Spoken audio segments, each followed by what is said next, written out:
Shalom a todos, estamos ahora comenzando esta clase que habíamos prometido, una clase mensual en vivo para todos aquellos que siguen Mashiach de la Torá, que siguen el grupo Torá para las Naciones, los estudiantes también de WhatsApp.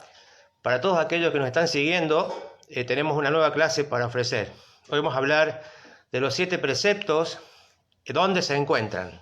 Esa sería la pregunta. ¿Dónde se encuentran los 7 preceptos?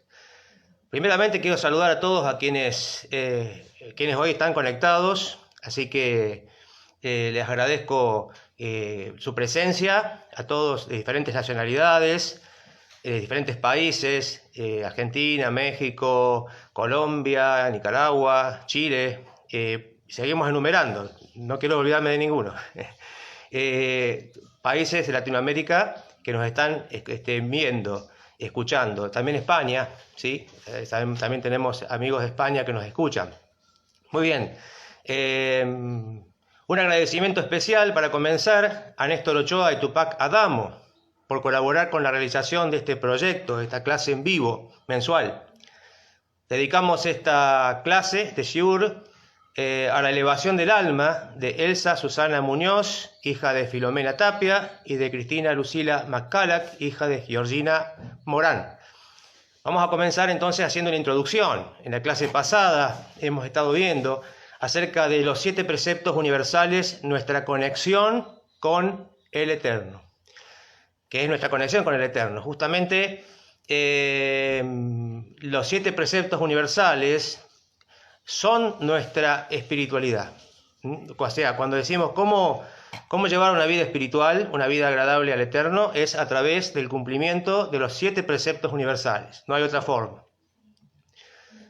Ahora, ¿en dónde podemos encontrar la lista de los 7 preceptos universales que siempre estamos enumerando y estamos compartiendo?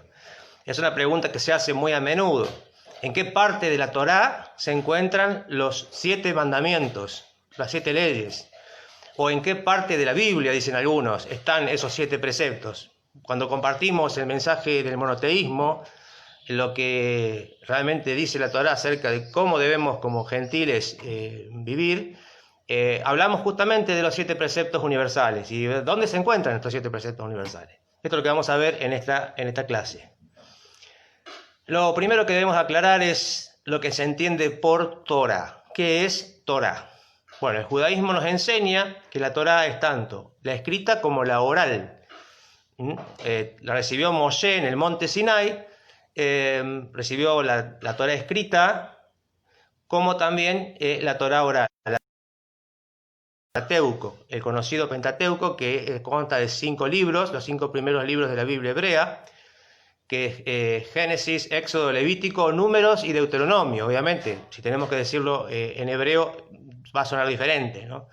Entonces, tenemos 5 libros que componen lo que es la Torá escrita, básicamente, aunque vamos a ver que también Torá es mucho más que eso. Y la Torá oral, la oralidad, la explicación de la Torá escrita. O sea que la Torá escrita es una síntesis, como si fuese la constitución de un país, y la Torá oral es la explicación de esa Torá escrita, con todas sus reglamentaciones, o sea que es mucho más extensa.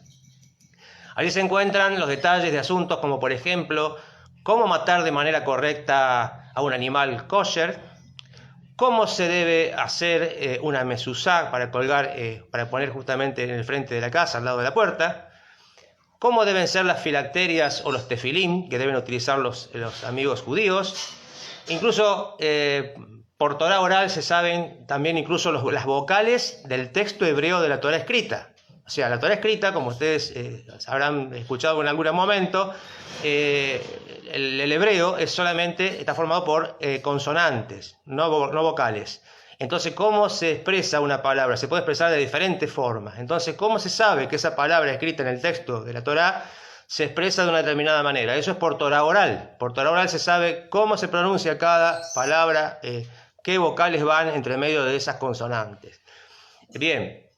Entonces solamente por la oralidad podemos tener en cuenta y saber esto. Entonces es tan importante tener en cuenta la Torá oral, que está, obviamente, siempre recalcamos, la Torá es propiedad del pueblo judío. ¿sí? Nosotros aprendemos del pueblo judío. El pueblo judío tiene tanto la Torá escrita como la oral, que es la explicación de la Torá escrita. Entonces, bueno, seguimos. Esto es muy importante recalcar. Primeramente, por Torá, ¿qué se entiende, ¿no? Quienes niegan, es curioso y hasta risueño, que digamos saber que hay personas que niegan la Torá oral, pero aceptan a su vez el texto hebreo con la pronunciación recibida por la Torá oral. O sea, por un lado está bien la Torá oral, la Torá escrita, cómo se pronuncia, cómo es cada palabra, y sin embargo están diciendo que la Torá oral no es inspirada, no tiene nada que ver, que es una cuestión de los rabinos, un invento, dicen algunos. Pero nada que ver, porque solamente podemos nosotros conocer y saber todas estas cosas, incluso cómo se lee la Torá escrita a través de la oralidad. Entonces, bueno, veamos un texto en el Pentateuco, en donde se especifica que Moshe recibió también la Torá oral junto con la escrita. En el libro de Shemot, que es el libro de Éxodo, 24:12, se nos dice, dijo Hashem a Moshe, asciende a mí a la montaña, permanece allí y te daré las tablas de piedra y la Torá y los preceptos que yo he escrito para enseñarlos. Torá significa la Torá escrita. Los preceptos, la mitzvah, justamente tienen que ver con la interpretación de esa Torá escrita. Y el Eterno mandó a Israel obedecer la Torá de acuerdo con la mitzvah. Y esta mitzvah es justamente lo que nosotros llamamos Torá oral. En el judaísmo no solo se le llama Torá al Pentateuco, sino también se le dice Torá, se le llama Torá a todo el Tanaj, que es mal llamado Antiguo Testamento, ¿sí? Y a toda la sabiduría judía desarrollada por el pueblo de Israel hasta el día de hoy. Entonces es mucho más amplio lo que comprende lo que es Torá, a lo que generalmente se sabe decir. Entonces mucha gente piensa que la Torá es solamente el Pentateuco, y no es así. Tenemos Torá oral y toda la sabiduría que se va desarrollando, incluso se van legislando de acuerdo a las situaciones y a las circunstancias que se van presentando en cada época. Entonces hay obviamente sabios, personas, rabinos especializados en esto para legislar de acuerdo a cada situación que se va presentando, de acuerdo a las épocas. Bueno, comenzamos entonces a hablando de los 7 preceptos en la Torá escrita. Entonces no los encontramos realmente enlistados como se los presenta generalmente, pero sí algunos de ellos, en general, de manera implícita en el texto. Veamos, por ejemplo, el texto base del pacto noájida, que es Bereshit capítulo 9, o Génesis 9, que como dijimos en la clase pasada, allí habla de un pacto, y por consiguiente, si habla de un pacto, hay una ley para el ser humano, una serie de preceptos que se debe observar para recibir la bendición o la recompensa divina. Allí se menciona el precepto de no comer la carne de un animal vivo, claramente. También se menciona la prohibición de asesinato. También se menciona la necesidad de administrar justicia, de cortes de justicia para juzgar a aquellos que cometen, por ejemplo, asesinato. Pero el resto de los preceptos, de los 7, están de manera implícita. Entonces vamos a ver, por ejemplo, en el texto dice, para leerlo, Bereshit 9, del verso 1 al 7, dice, Elohim bendijo a Noaj y a sus hijos y les dijo, sean fructíferos, multiplíquense y colmen la tierra. Ustedes inspirarán temor y miedo a todos los animales de la tierra, las aves del cielo, todos los que andan arrastrándose por el suelo, y los peces del mar son entregados en manos de ustedes. Toda criatura que se mueve y vive será para ustedes como alimento.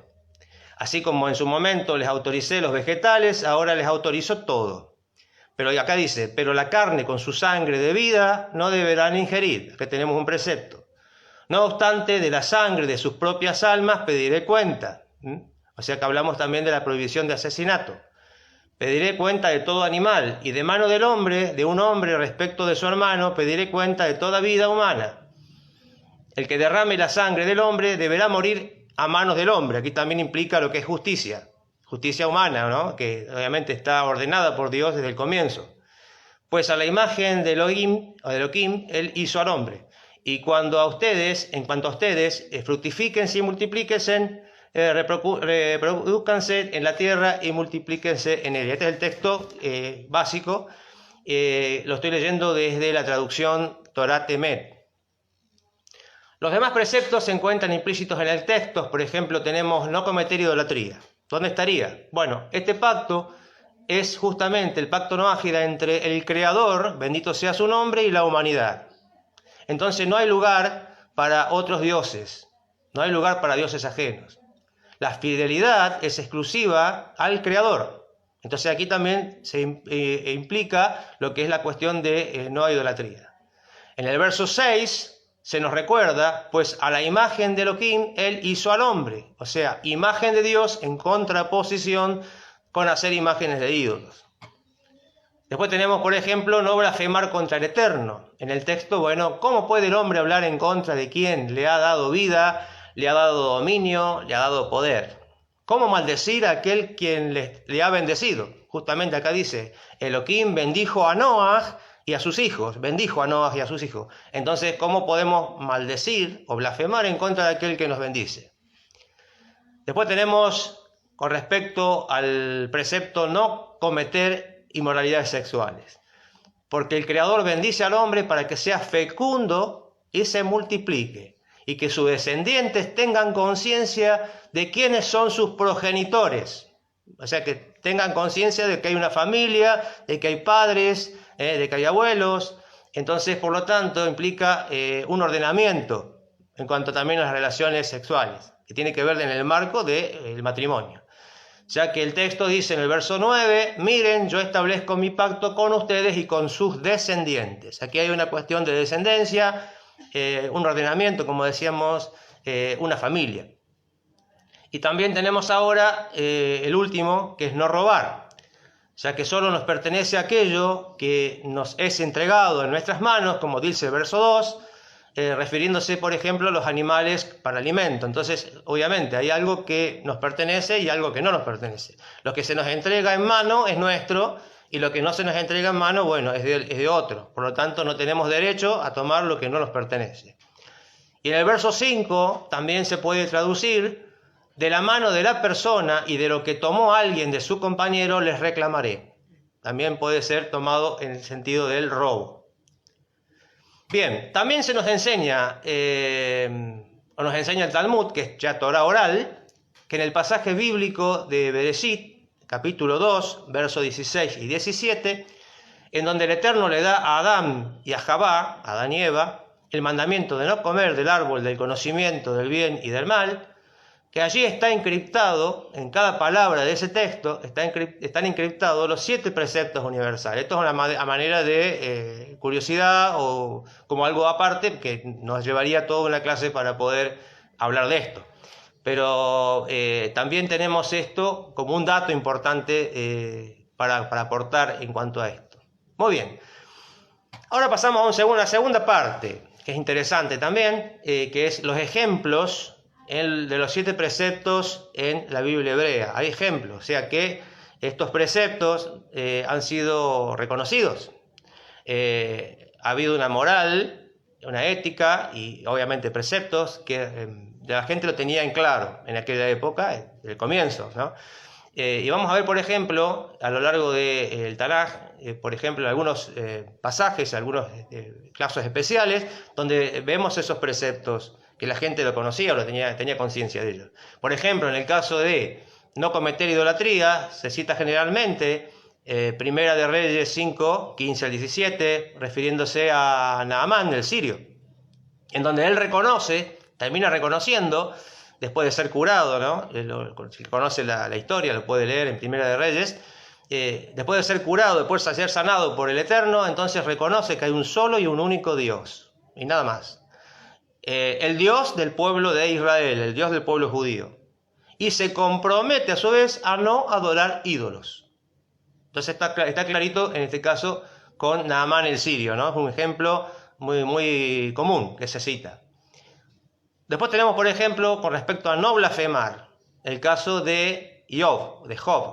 En Job 1 puede ser el versículo 2 y versículo 42, lo pueden leer. A pesar de Job ser incitado a blasfemar contra el Eterno, Job se mantuvo, dice justamente el texto, en fidelidad a esta ley noágida, ¿no? En fidelidad en cuanto a que no transgredió con su boca. ¿Qué significa esto, no transgredió con su boca? No blasfemó. También tenemos, por ejemplo, el caso de Caín y Abel, ¿sí? En no asesinar, el precepto de no asesinar en Bereshit, Génesis 4, versículo 8, versículo 13 y 14. Caín asesinó a Abel, como lo sabemos, e inmediatamente se dio cuenta de la gravedad de su acto, de su transgresión. Entonces, y de cómo esto había afectado su conexión con el Eterno. Entonces había una conciencia, un conocimiento acerca de qué cosas estaban mal y qué cosas al Eterno no le agradaba. O sea, eran los preceptos obviamente que estaban, habían sido enseñados y expresados desde Adán. Tenemos, por ejemplo, el precepto de no robar. Citamos para ello el libro del profeta Ioná o Jonás, específicamente el capítulo 3, verso 10. Los sabios nos enseñan que Dios observó las acciones de la gente de Nínive, su verdadero arrepentimiento, que más bien vamos a hablar de teshuvá o de retorno, porque arrepentimiento no es un concepto completo de lo que queremos expresar, lo que se expresa como teshuvá, es el retorno a Dios en una actitud de arrepentimiento, ¿sí? Teshuvá. Justamente nos enseñan que Dios observó la teshuvá, observó el retorno del pueblo de Nínive y vio que ellos habían hecho ese retorno. ¿De qué manera? Porque comenzaron a devolver aquello que habían robado. De manera concreta, con una acción concreta, ellos se habían rectificado y habían empezado a devolver todo lo que habían robado. Y que por eso el Eterno los perdonó y no los castigó como había dicho que lo iba a hacer en el caso que no se arrepintiesen. Entonces, bien claramente vemos que un verdadero arrepentimiento, una verdadera teshuvá tiene que ver con acciones concretas, ¿no? No con que uno tiene que llorar porque lo hizo mal, que está bien que uno tenga pesar por lo que hizo mal, pero eso no es teshuvá, eso es una parte ínfima, pequeña de lo que es la teshuvá. La teshuvá es mucho más, es retornar, es cambiar, dejar de hacer lo malo, dejar de hacer lo que estábamos haciendo, rectificar lo que estábamos haciendo, eso significa, básicamente. Entonces, bueno, después tenemos, por ejemplo, el caso de, para no cometer inmoralidades sexuales, el caso del rey filisteo Abimelech.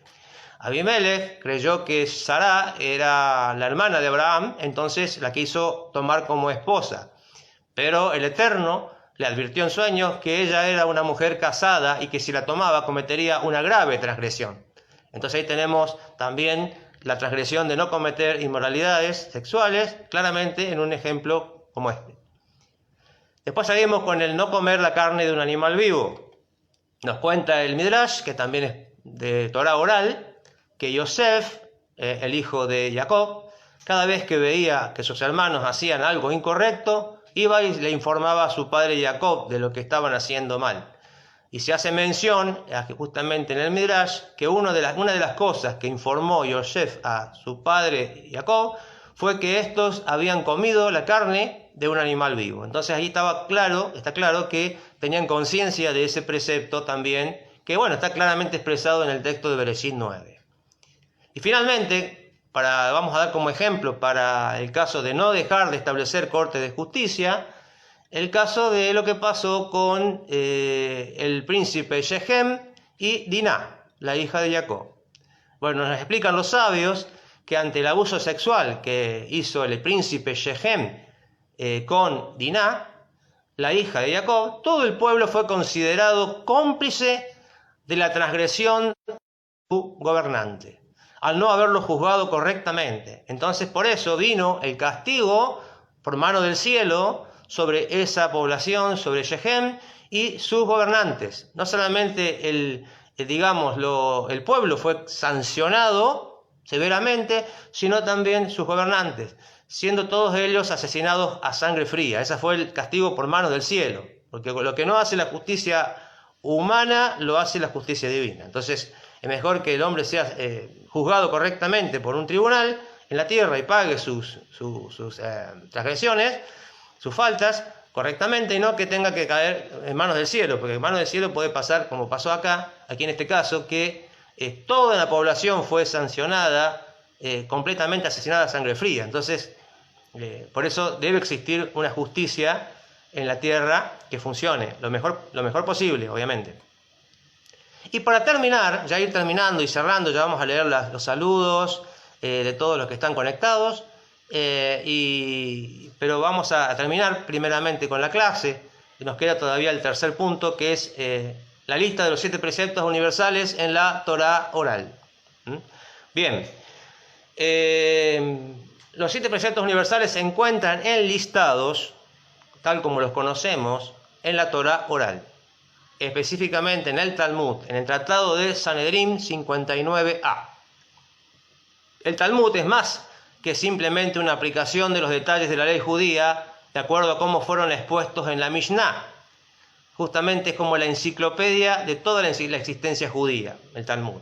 La Torá oral fue transmitida solo por la oralidad hasta comienzos de la era común, en donde fue puesto por escrito en la Mishnah para asegurarse de que la misma no se perdiera debido a las grandes persecuciones y los exilios del pueblo judío. Justamente el último gran exilio, que es el exilio de Roma, producido por la invasión romana, que dura hasta nuestros días, prácticamente, aunque vemos que ya está llegando a su fin, justamente para conservar y asegurar justamente la conservación de la Torá oral, se puso por escrito.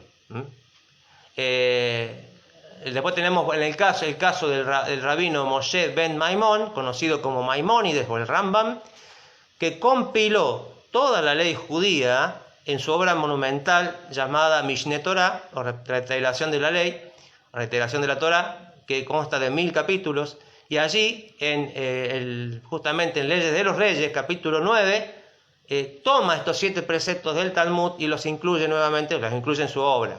O sea, lo toma como una ley, obviamente, una ley actual, una ley vigente, una ley que aplica a los gentiles, a los noágidas. Entonces tenemos no solamente en el caso del Talmud, primeramente, los 7 preceptos enlistados tal como lo conocemos, sino que luego, posteriormente, Maimónides lo coloca, lo toma y lo escribe en su Mishneh Torah, y lo podemos ver allí también escrito. Entonces, eso es lo que puedo decirles con respecto a dónde se encuentran los 7 preceptos universales. Vamos a leer un poquito los saludos de la gente que nos ha estado siguiendo, ¿sí? Bien, Nehemías Martínez, un gusto. Rudy Benoach también, saludos. Néstor Ochoa, Nehemías Martínez, bueno, Tupac Adamo, buenas tardes. Oliver también se alegra de verme, bueno, igualmente. Carlos Vázquez, Meir Hayakar, un gusto, un privilegio. Y Johanan Beckman también, un gusto realmente de tenerlo aquí también. Nuestro maestro, mi maestro también, porque él me ha enseñado también durante tiempo Torá, así que justamente para los noágidas, ¿no? Así que también hemos tenido con él algunos encuentros allí en Buenos Aires, y la verdad un saludo especial para Johanan y que el Eterno le bendiga. Manuel Muñoz también, que nos sigue siempre, saludos. Carlos Irineo, bueno, tenemos realmente muchos que nos están siguiendo. No sé si ha cortado. ¿Qué pasó? Bueno.